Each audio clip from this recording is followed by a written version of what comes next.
If it begins recording before it tells us, would Oh, you you're let us? okay. Yeah, you didn't hear it? Okay, Nope. it's recording.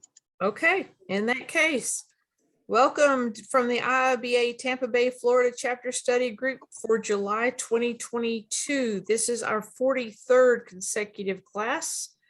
Our mission here is to bridge the gap between industry leaders and business analysts by building partnerships with professionals, educators, and employers so that we may empower, instruct, and engage the Tampa Bay IT community. But as you know, we not only work with the Tampa Bay IT community, we work with communities all over the world. We are responsible for all of North Florida as far as geography, but we have people participating from all over the world. One of our participants today is from Canada. We may or may not have a member join us from Jamaica. And if he doesn't, we will be running the show ourselves today. Today, we're going to be working on chapter 9 in the BABOK. For our chapter, you have a variety of ways to reach us. Today is Tuesday between 7 and 8. That means this is the BABOK study group. We have this every Tuesday between 7 and 8 Eastern time. We also have a variety of other ways you can reach us, including Meetup and the IIBA website, Facebook, and 2 different LinkedIn groups. Our past meeting recordings are here highlighted in turquoise so that you can go back and look at previous recordings. And here are some of the recordings that we have. Our 2nd through 17th meetings, we were going over study questions, the test sample study questions for the CBAP certification. So if you'd like to review those study questions, you not only get the question, the answer, but you also get the conversation, which allow us to talk about what makes one answer correct and another answer incorrect. We didn't always get it right, but the conversation was always very valuable. Our organization is run by volunteers. Our president, Cliff, is online with us today. Lori is our vice president of finance. Caitlin and Priscilla are board members at large, which means that they lean in whenever we need help if they have bandwidth. They don't have specific responsibilities. My name is Thea Raisins. I am the vice president of career and professional development for the chapter. Here is my LinkedIn address. If you want to contact me, please contact me through LinkedIn, simply because through my email, I just get so crowded with other things. I don't want to miss you, but LinkedIn is something I can keep it open. We need new board members. We need new board members to participate in our organization. Now, this doesn't mean that you're going to be called on for a whole lot of things. Most of the board members we need are board members at large, people that can just lean in and help whenever you have a little bit of bandwidth. This is not a 10-year commitment. This is just because we've had board members that have been the same board members for several years, and we need some fresh blood. Being a board member of an IIBA chapter looks really good on your resume, but it also allows you to give back to the community in ways that you can't do as an independent person. Bob Churchill is our CBAP that is participating in our meeting.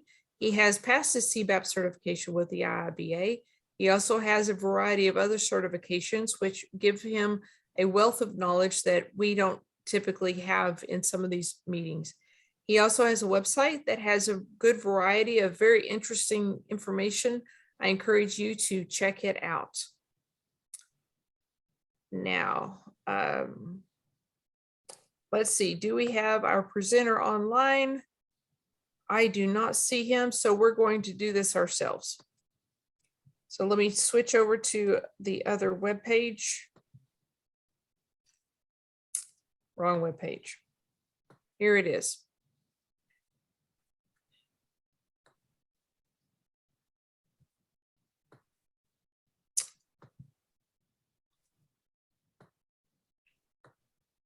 Come on.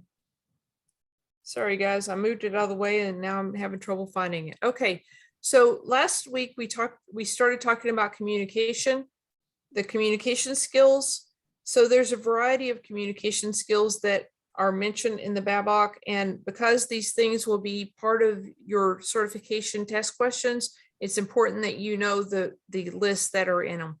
Verbal communication is our most common communication method. For instance, to convey ideas, concepts, facts, and opinions to a variety of stakeholders. There are some things that you need to understand about verbal communication. Let's just talk about the effectiveness measures. Restating concepts to ensure stakeholders clearly understand the same information, because you don't want people to leave a meeting with different understandings of what just was agreed upon. Assisting conversations to reach productive conclusions, delivering effective presentations by designing and positioning content and objectives appropriately, and communicating an issue's important points in a common, rational manner, presenting solution options. So let's talk about communication, verbal communication, for just a minute. People take in communication differently based on their experience, their education, their exposure to the topic. You really have to customize the words that you choose to your audience. And the only way that you can really effectively do that is to understand who your audience is. It could be nothing more than you're giving a talk at a conference and you understand your demographic, or you're giving a board member, a group of board members, a report. You need to understand what they need. And if you can create relationships with your meeting participants, that's going to give you a much better chance to be able to understand what kind of communication style they have. Now, does anyone have any experience talking to board members or CEO, C-level vice presidents? Have you noticed that they require communication in a very different way than maybe the guy in the cube next to you whenever you're trying to deliver information? Does anyone have anything to say about that? Yeah, I do. I have. Hello, everyone. I communicate with one of our senior VPs, and she's very direct and to the point. She doesn't like a lot of small talk. She just wants you to get straight to the point. Unlike, when you're talking to middle managers, they need a little bit more of an explanation. So it's true. Typically, whenever you provide information to executives, you almost want bullet points in priority order in case you can't get all your bullet points explained as well. But you also want to have backup information, because sometimes they want to get down into the weeds, but you got to let them direct those conversations. So you got to really customize what you're going to say to those different levels of people. Let's say you're talking to a group of developers and they want to understand the why. Why are we creating it this way? What will it benefit? What will the business value be? You've got to have that conversation ready to go in your head, as well as maybe documentation that goes along with it. So preparing for these talks is a lot more than just showing up for the meeting. Nonverbal communication. This has become a challenge. I actually wrote this section long before COVID. So nonverbal communication is a brand new thing in the COVID era that we're all, virtual. But understanding nonverbal communication is something that's very valuable as a business analyst. To be able to understand if someone's leaning forward, making eye contact, they're much more interested. If they're leaned back with their arms crossed, looking off into the distance, they're not listening anymore. And you just know that. And some people are able to intuitively understand nonverbal communication. There are people that it's a challenge for them to understand it. So not only whenever you're presenting or having a conversation with someone do you need to be observant of their nonverbal communication, but you also need to present your own version of, I'm interested, I'm involved, this is important to me. Let's talk about nonverbal communication for an interview. If you go in and slouch in the chair and don't make eye contact, you're probably not going to be considered for the position, because that automatically sends a message that you're not interested. You're just there because you got to be. If you go in, you sit kind of on the edge of your seat, you lean forward, you put both hands on the table, you make eye contact, you're a little bit animated. You have good answers that actually answer the questions that they're asking, you're a lot more likely to get their interest and their attention, because they feel like you can communicate, but the nonverbal communication that you're presenting is more of what they would want from an applicant. Does anyone have any story that they can tell about nonverbal communication changing? I do. Well, I mean, the thought came in my head. Sorry, I don't have my video on today, but my Okay, thought came into my head right when you said it. Actually, I had an interview 2 days, no, when was it? So today is Tuesday last week, right? So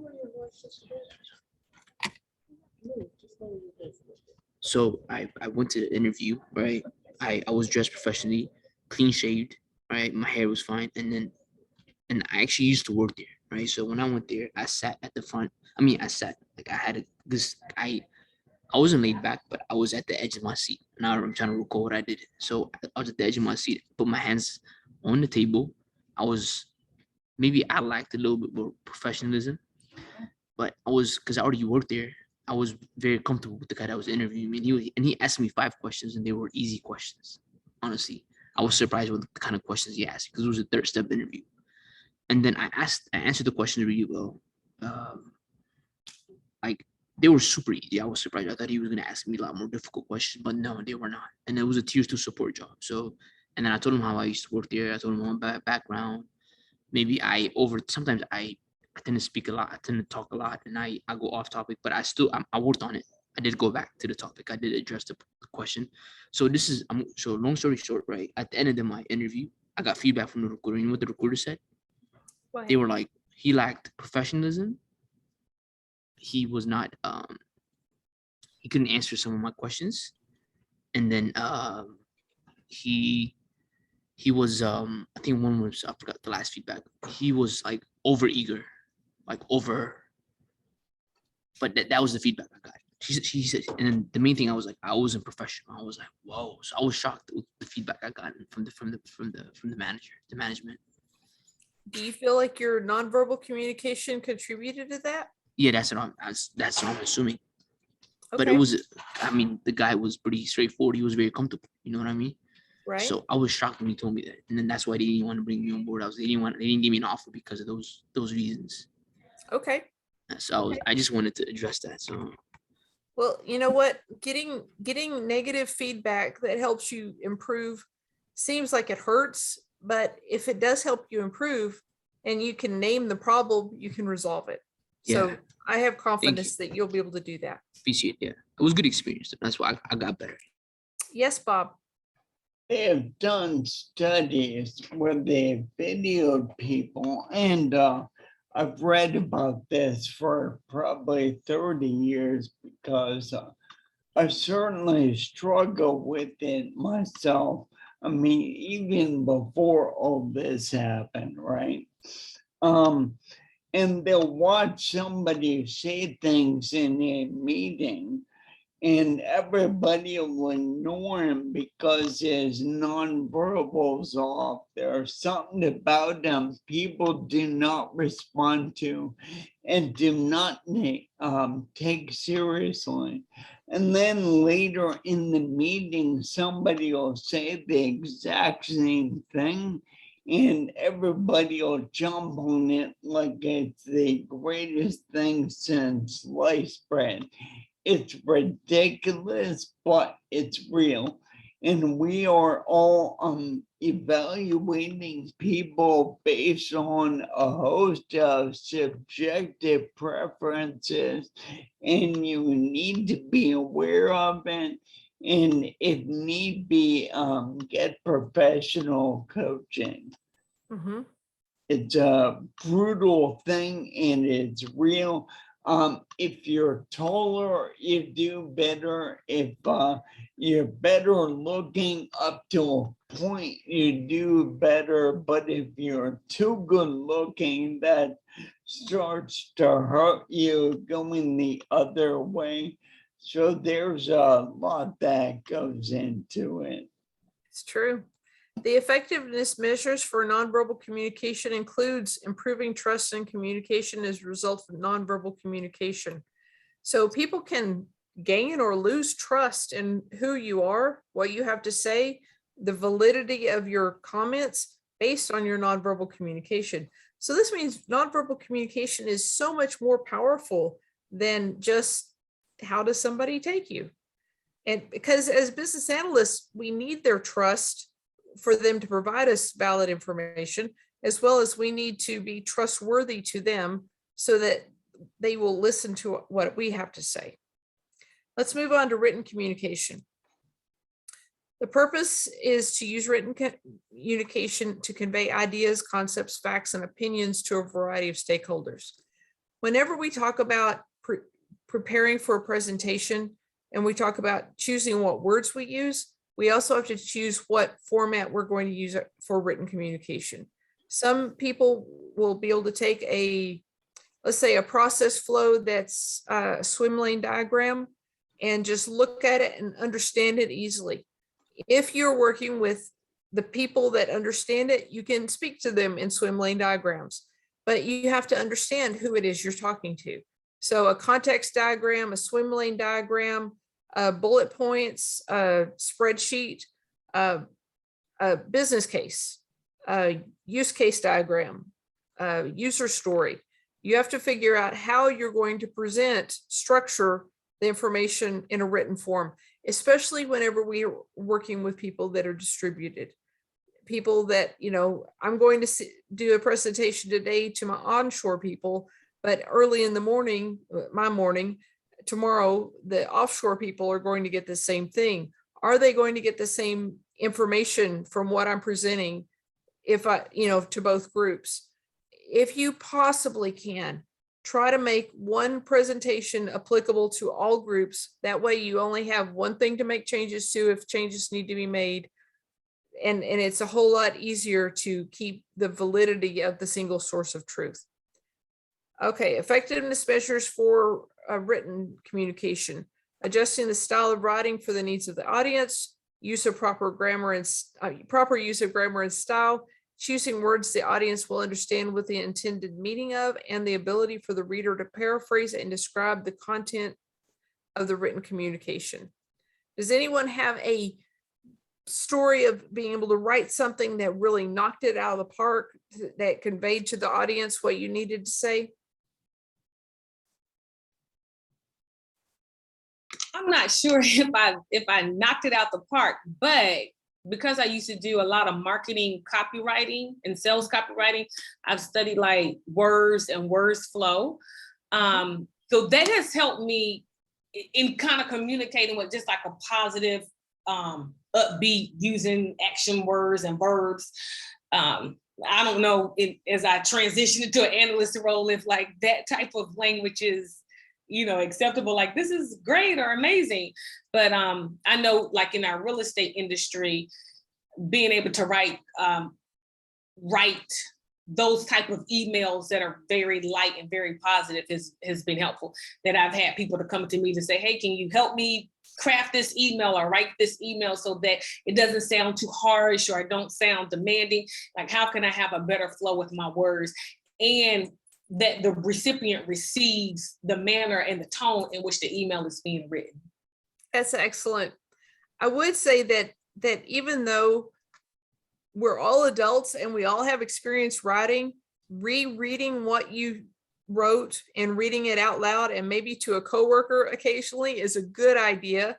I have left words out of things that whenever I wrote it, I swear I put the word in there, but it wasn't until I was reading it to a coworker that I caught it. Or they said, wait, what do you mean by that? In my head, I understood what I meant, but how it came across might not be as easily understood. Tish, thank you very much for that. Okay, let's go to listening. This is really active listening. Yes, Bob. Paloma had something to say. Oh, I'm so Okay. sorry. No worries. Hi, everybody. Yeah, so I'm taking a strategic communication class in my graduate program at the moment, and we just reviewed this topic. And the idea is, unless you have a very specific audience, to actually speak in a grammatic tone of a 6th to 9th grade level. And the way you can confirm that is to use spell check in Microsoft Word. So at the end of your paper or whatever you've wrote, you can complete that at the very end, and it'll just give you that grade level tip at the very bottom. Very good. Very good. It is true that our nation's newspapers, whenever I was a kid, our nation's newspapers were written at a 12th to 9th grade level. Now it's at a 5th to 3rd grade level. So we are not getting better whenever we're talking about the education levels of our general readers. And you can't assume that the people that you work with are all at the same level you're at. So thank you, Paloma. That's a good point. Okay, effective speaking. The effectiveness measures are giving the speaker undivided attention, acknowledging the speaker with verbal or nonverbal encouragement, providing feedback to the person or the group that is speaking to ensure there's an understanding, and using active listening skills by deferring judgment and responding appropriately. I cannot overemphasize not coming to a judgment while they're in the middle of their discussion, because sometimes they have a cliffhanger at the end or a plot twist that you didn't see coming. So you really have to listen with an open mind, give them your attention by, making eye contact and nodding. There have been times that I've been in audiences that the speaker would latch on to me because I was paying attention, and they knew that they could have almost a conversation with me because I'm nodding and I'm, cocking my head with a question on my face. And so they would give me a little bit more information about something. But people need that. They need active listening. They need to know that you are paying attention, or that somebody is paying attention. And if they're trying to convey information to you, there's no reason for them to continue if you stop paying attention. So you have to give them active listening. Does anyone have anything to say about active listening? Yeah, I'll say one thing about writing and Grammarly. So I'm big on so I write a lot of articles, contents, and I worked hard on my writing skills. And what I've done is I'm big on personal growth and development. So I do is I take a lot of journal. I take notes. That's what's helping me is handwritten notes, and also taking notes from your laptop. That helps a lot in terms of your comprehension. And then using the app Grammarly, I use Grammarly to edit my articles when I write, and then I make sure someone else reads it before I post it on on LinkedIn, because I like to write articles. I'm big on growth in general, so by adding value. And one thing I've done is I was a really bad listener. If you guys know me a couple years ago, I was very bad. I would talk my ears off. But what I did is I worked hard to become a good listener.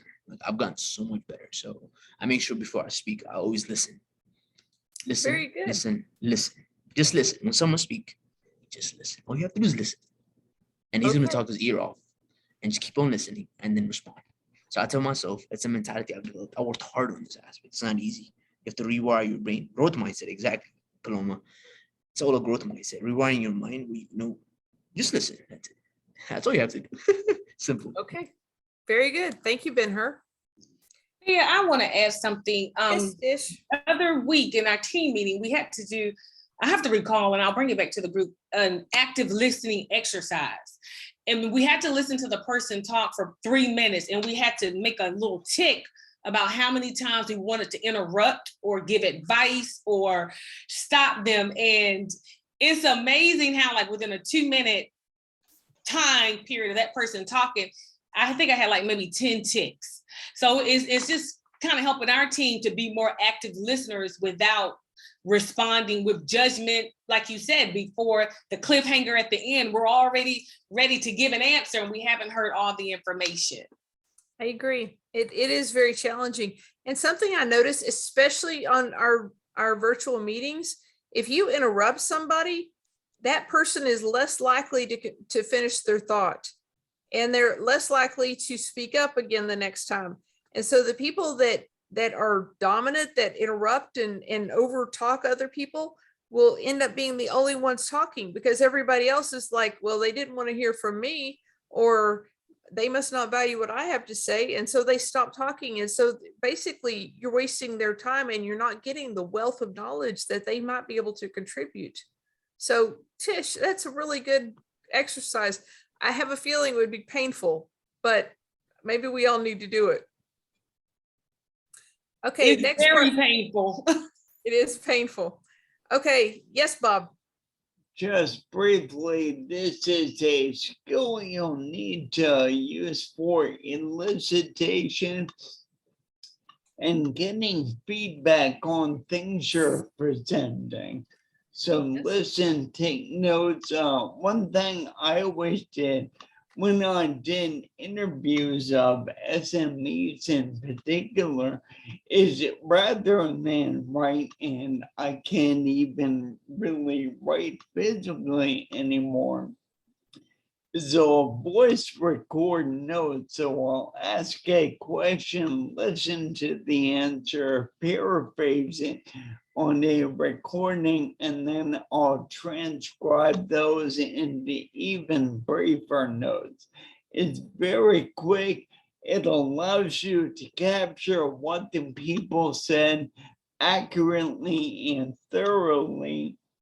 And then you can give your transcription to them and any diagrams you make that result and ask them, did I get this right, and correct accordingly. Right. I would like to say something about recording your conversations. I do it habitually for my own personal use, but there are states that it's illegal to record a conversation if you don't have the person's permission. So don't get yourself into trouble. That's why I do not record the whole conversation. I only make my own voice notes as paraphrases Gotcha. during the process. Okay, very good. Well, one time that I do always record meetings is whenever I'm facilitating, because when I'm facilitating, I'm focused on something very different than taking notes, but it's my job sometimes to do both. So in interaction skills, we're going to talk about facilitation. Facilitation is an art. It is a skill that you have to develop. Many of us have that skill to start with to some degree, but it can always be improved. The purpose of facilitation is to facilitate interaction between stakeholders in order to help them make a decision, solve a problem, exchange ideas and information, reach an agreement regarding the priority and nature of the requirements. Sometimes facilitation turns into almost a mediation whenever we're helping people solve emotional issues or overcome a big problem. So we'll talk about that in a minute. So whenever you have facilitation, you have a couple of goals that you want to achieve. Anytime that you are the facilitator for a meeting, it's your job to make it clear that you're a third party to the process. You're not the decision maker and you're not the owner of the topic. The people in the meeting are the decision maker and the owner. To encourage participation from all attendees. If they're in that meeting, we have them in the meeting intentionally because we want feedback from them. And so whenever you open the meeting, you need to set that explanation out there. You are responsible to remain neutral and not take sides, but at the same time, being impartial and intervening when it's required to make suggestions and offer insights. If someone is repeatedly interrupting other people, talking over them, not considering their opinions, demeaning, belittling, it is your job to call it out. Even though it's hard to do, it's your job to call it out and say, everyone in here has valid opinions. We may not agree with each other, but we're here to hear everyone's opinions. So you've had a chance to express your opinion. Let's let the other people have a chance to express their opinion. If you have to do that, that is the best phrasing I can tell you to go forward, because it says you had a turn. Other people get to have a turn too. And I've literally had times whenever it's like you are continually rerouting the topic of the meeting. I'd like to ask you to step outside so we can finish what we have to say. He was a vice president. He was stunned. He stepped out and he thanked me later. It was amazing. I can't tell you it's always going to be that good. Establishing ground rules, such as being open to suggestions, building on what's there, not dismissing ideas, allowing others to speak and express themselves. If you can open the meeting and get the participants to say, these are the ground rules we want, if it will come from the participants, they will be more emotionally engaged in that concept.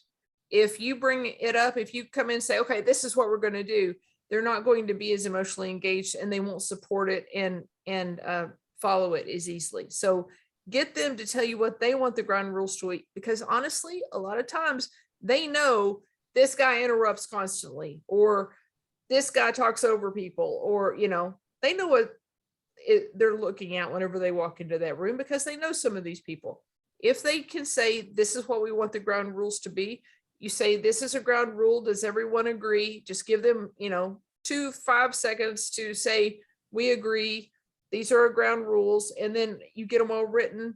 You say, okay, do we all agree to follow these ground rules? Okay, great. I'd like to suggest we add 2 more and say, can we follow these 7 ground rules? And then whenever somebody's not following a rule, you say, we're going to follow our ground rules, you know, and just enforce it.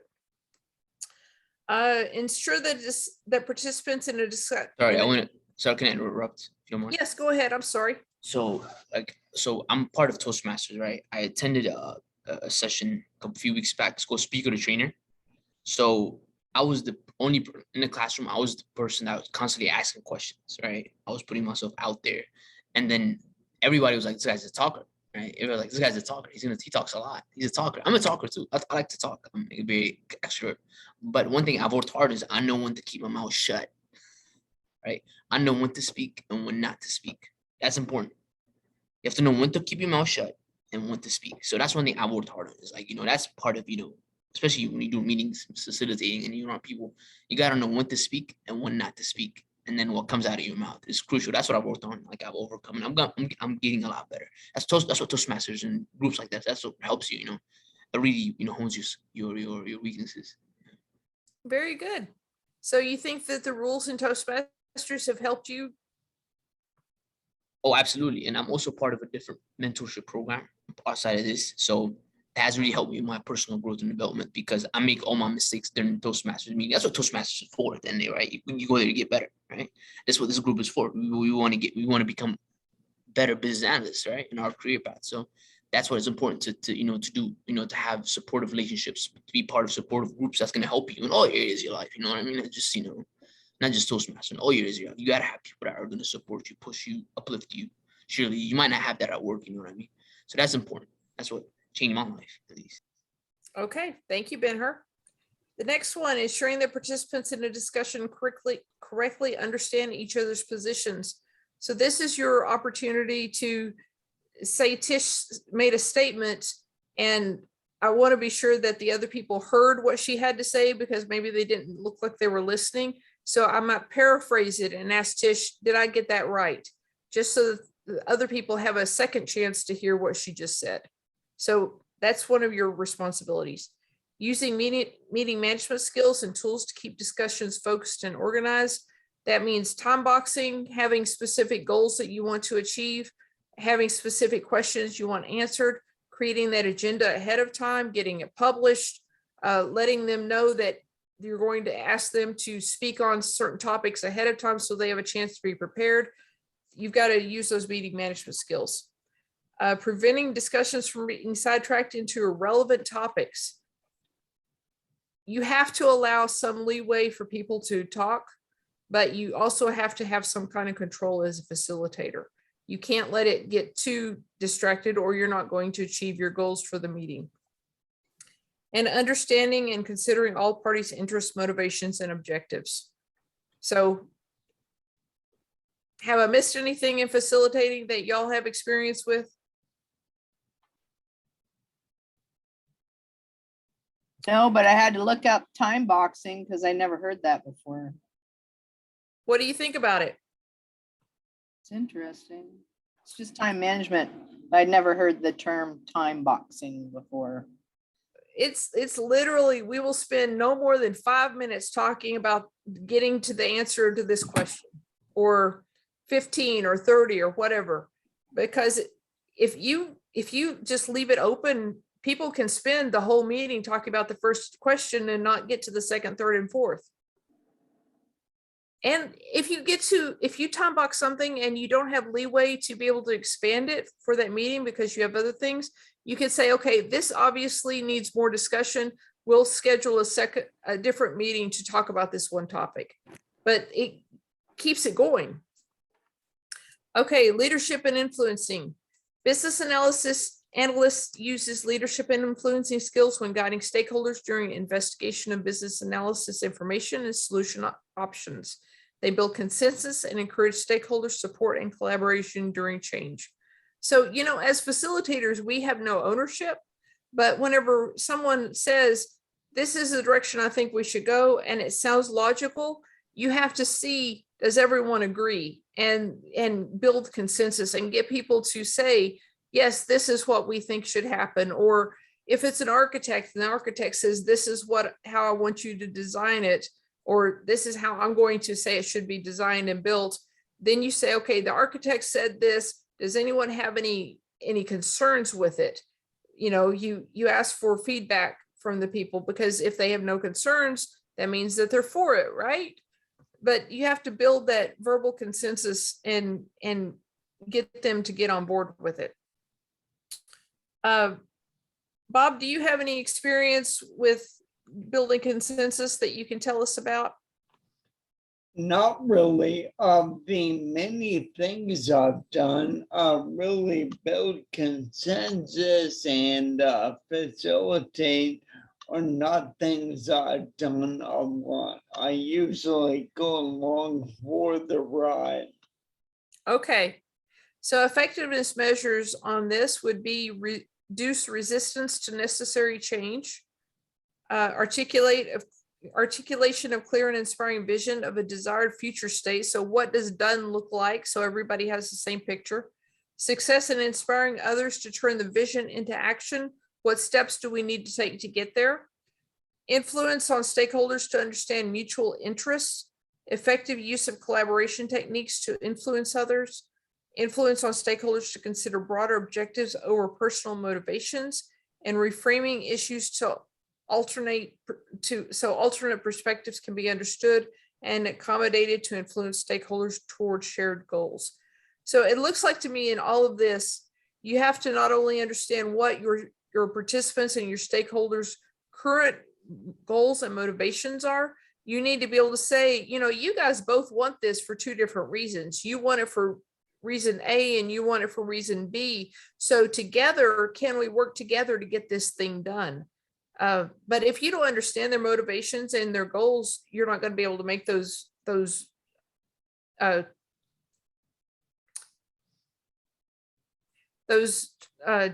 comparisons out loud. And sometimes those comparisons out loud are what it takes for them to go, oh, it's not a them and us thing, it's a we thing. So we can work together. Okay, the next one is teamwork. The purpose of teamwork is to allow business analysts to work productively with team members, stakeholders, and any other vested partners so a solution can be effectively developed and implemented. You know, I've heard several times in my current position, teamwork makes the dream work. And in a lot of ways, that's very, very true. Sometimes my strength and your strength and somebody else's strength comes together to lead something into a positive path. So the measures of effective teamwork include fostering a collaborative working environment, which means everyone is heard, everyone's strengths are utilized, we compensate for each other's weaknesses. Effectively resolving conflict. You know, if you have a concern with something that another teammate is doing or saying, it's your job to resolve that conflict privately. Go to them directly and talk to them. Don't go to somebody else and talk to them about what that person's doing. Resolve the conflict. If someone isn't doing their job, ask them, hey, is everything okay? I noticed that you haven't been making it to the meetings on time, or, you know, whatever. Show interest, show consideration, And you may be able to find out that maybe there's something you can do to help, or maybe we need to restructure the responsibilities. Developing trust amongst team members. One of my favorite ways to develop trust amongst team members is we have a time every week that we spend 30 minutes where we just say, what's going on in your life? If you could go anywhere, where would it be? What's the funniest thing that's ever happened to you? Let's play a game. There's a game called Code Names that you can play virtually. That is a lot of fun, that you need about 10 people to play. Just something that allows you to not do work things, but you develop some shared experiences and you can relate to people a little bit better, and that develops trust. Support amongst the team for shared high standards of achievement. Whenever people achieve stuff, guys, celebrate it out loud. Put it in Teams in the messages. You know, great job. I'm so impressed that you got that done. Give positive feedback and show that verbal and nonverbal support. And promoting a shared sense of ownership of the team goals. Think about how you can provide weekly reports or whatever that says our team accomplished these things. And people kind of love that. They want to belong to something that has a meaning bigger than ourselves. Does anyone have any stories about building teamwork or team identity or emotional engagement in a team?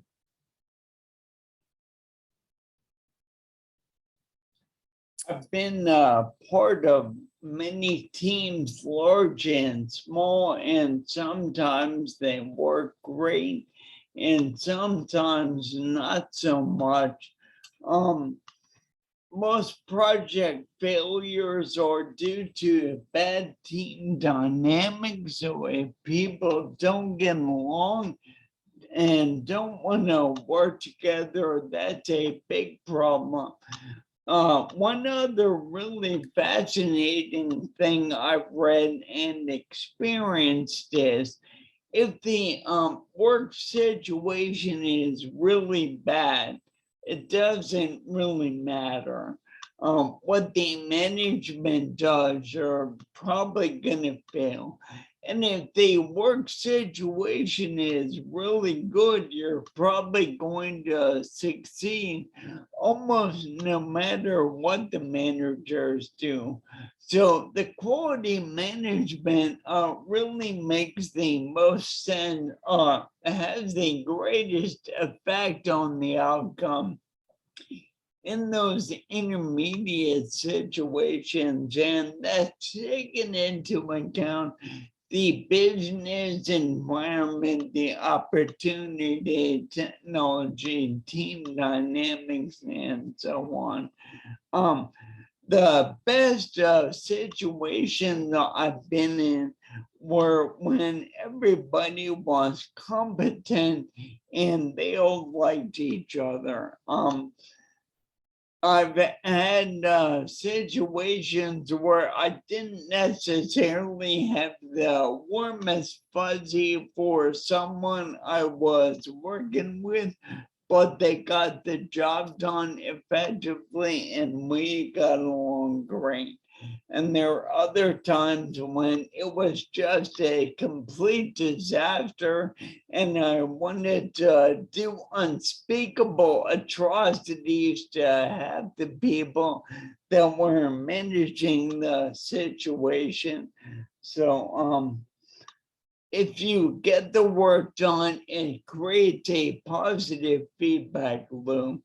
The other thing finally is, if you have a large organization at Westinghouse, it was the most overall fun I ever had out of work. We had bowling leagues, golf leagues, softball leagues, ski trips, dances. It was just great, and you really got to know a lot of people.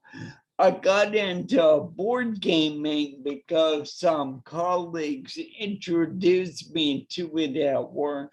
So that was good on the one hand, but I went through a period of about 3 months where I won every game, and that created some ill will. So they can backfire.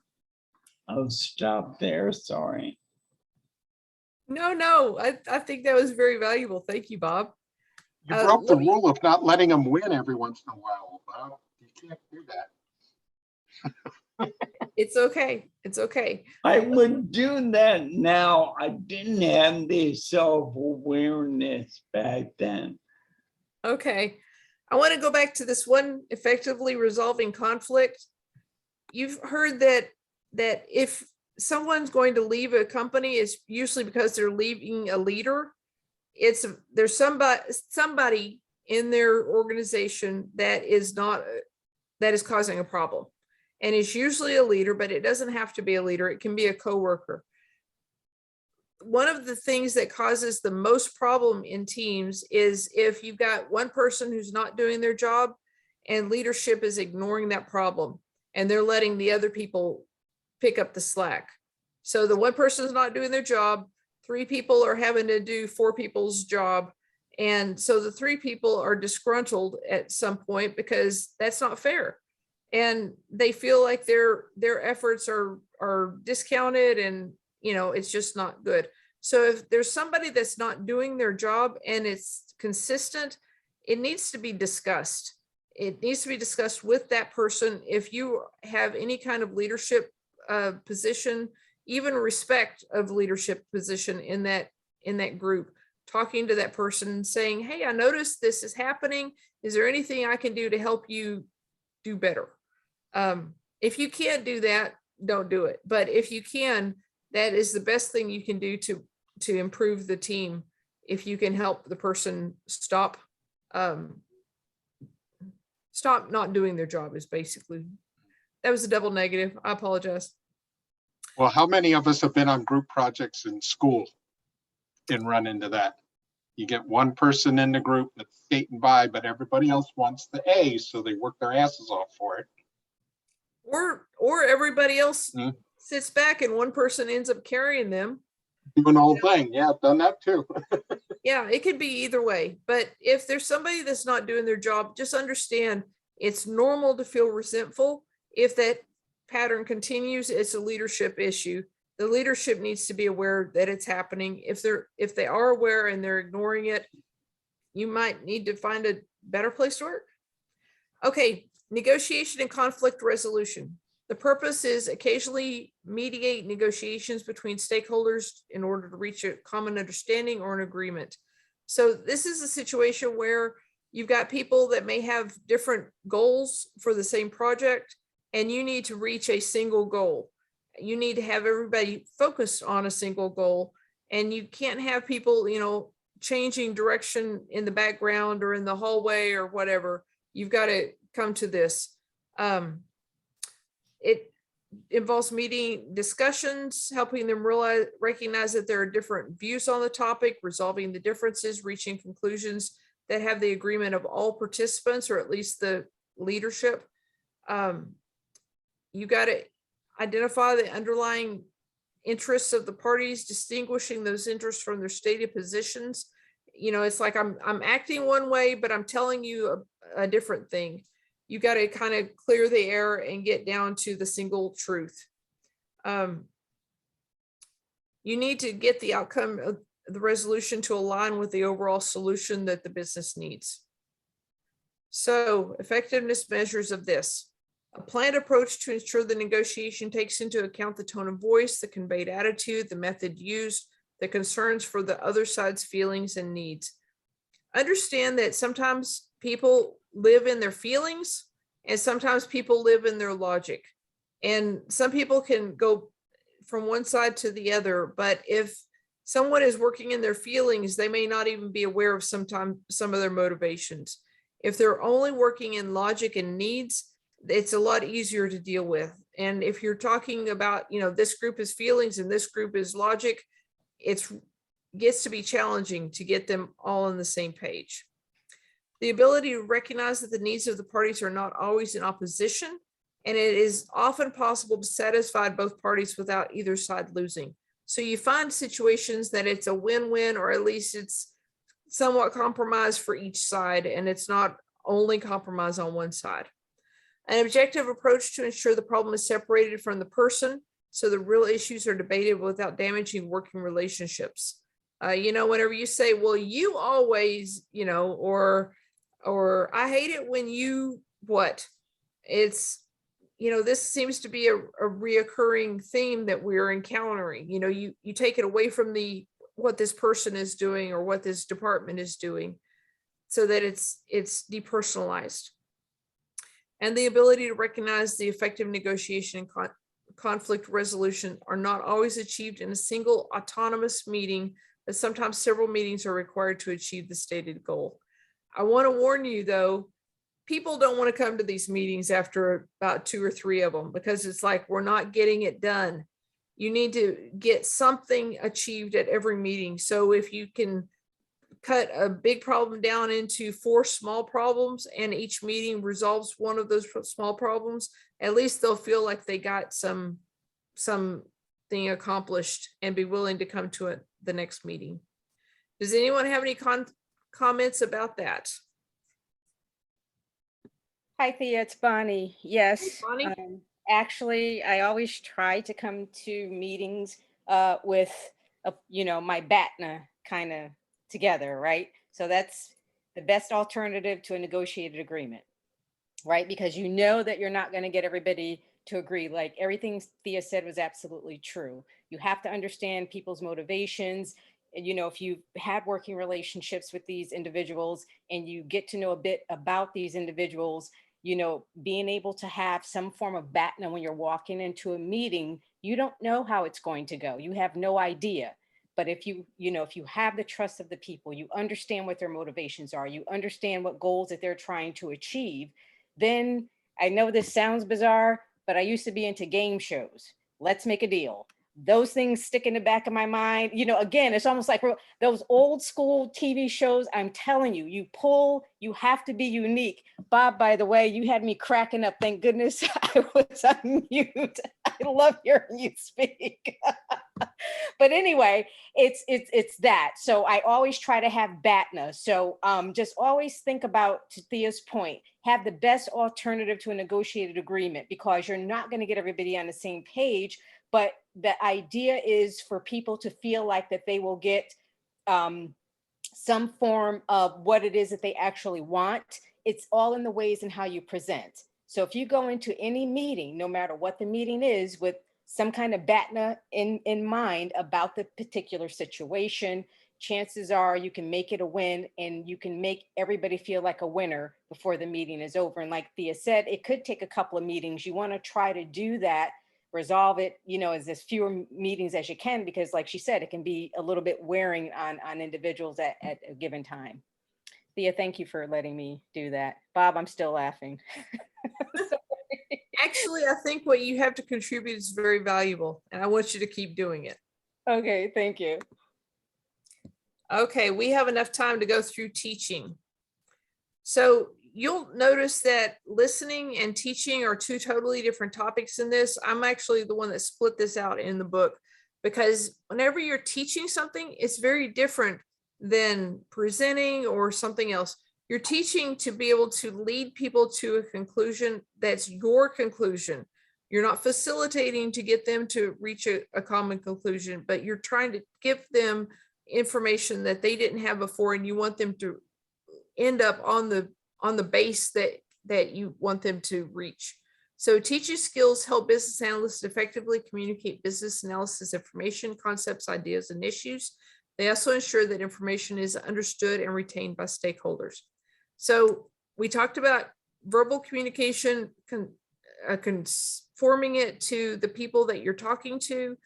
If you are teaching, you typically have relationships at some point with the people that you're teaching. It may be these are, you've got the 6 different teams coming in, so you can tell everybody about this new application that you're going to roll out. You kind of know some of the people in some of these teams, so you can kind of create the teaching curriculum to meet the communication methods that these people use, and then move forward from there. So you're leading others to gain knowledge. You're responsible for confirming the information communicated has been understood by the stakeholders. And I will tell you, being a teacher is one of my very favorite things, because people's eyes light up, their faces light up. It's like, oh, I get it. And it's almost like a victory. You get to stand up there and have a victory every time it happens. It is our job whenever we're teaching to use different methods to teach so that people can get at different levels. You can give analogies, you can give stories. I love teaching through stories, giving examples, giving concrete examples specifically. People are able to relate to it and understand concepts more easily than just saying, here's a concept, it's floating out there, I hope you get it. So let's go to effectiveness measures for teaching. Utilizing different methods of different methods to communicate information to be learned by stakeholders. I gave you a list of a couple. Discovering new information through higher levels of stakeholder engagement. Sometimes people will tell you something that you didn't know about the topic that you're teaching them, and you learn it more deeply. It's a great feeling. Validating that audiences have a clear understanding of the key messages that are intended to be learned. Some teachers do nothing more than test to be sure that their audience understood. I think a conversation and how are you going to implement this is a much better way to be sure that they have a clear understanding. Verifying the stakeholders can demonstrate the new knowledge, facts, concepts, and ideas. Sometimes, again, testing is the only way to do it. But if you can say you're rolling out a new application, give them access to the application, give them some sample scenarios so they can work through those scenarios as they would in their normal job, to show that they understand how to use the application. And that way they can say, but what if, or, but this happened. This isn't what I expected. It's almost a UAT on steroids. Not only do you get to see how they think the application should be used, but you get to see if your teaching methods are effective. And then whenever you teach it the next time, you can teach it even better. Does anyone have any questions or stories about teaching? Okay. Looks like tools and technology is next. Let's see, 9.6. How far does this one go? And so we have tools and technologies next week. What I'd like to do is go over tools and technologies for the next week. We're also going to talk about a few other miscellaneous things. I may have a special guest who has a very interesting job. He has the responsibility of being able to review projects before they become projects, to validate not only the validity of the needs of that project, kind of estimate the return on investment, but also the scheduling of that project before any BA would get involved. Unless you're at a high enough level and have a deep enough understanding that you would be able to provide information as to the project's usefulness or impacts to the system or whatever. So I'll see if I can schedule him for next week, but we will go over the tools and technology portion of chapter 9 next week. Does anyone have any questions? Is anybody looking for a job? If you know of any QA intern remote jobs, I've got somebody looking for one of those. I've got somebody looking for a BA process job, remote. She lives in Orlando, but she's looking for a process job for BA, and she has experience in finance and human resources. If you can send me information through LinkedIn, I'll be glad to introduce you or point her toward the job. If you know of any other jobs available, or if you're looking for anything specific, contact me through LinkedIn, and we will talk to y'all in 1 week. Y'all have a good week. Talk to you later. Well, thank you. Thank you, everyone. Have a great evening. Thank you. Goodbye. Bye.